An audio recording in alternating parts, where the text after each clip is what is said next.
Connection terminated.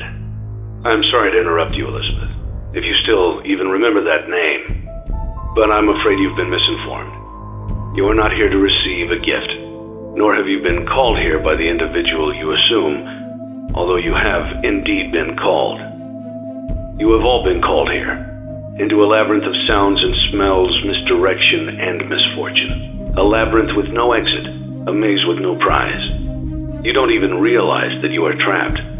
Your lust for blood has driven you in endless circles, chasing the cries of children in some unseen chamber, always seeming so near, yet somehow out of reach.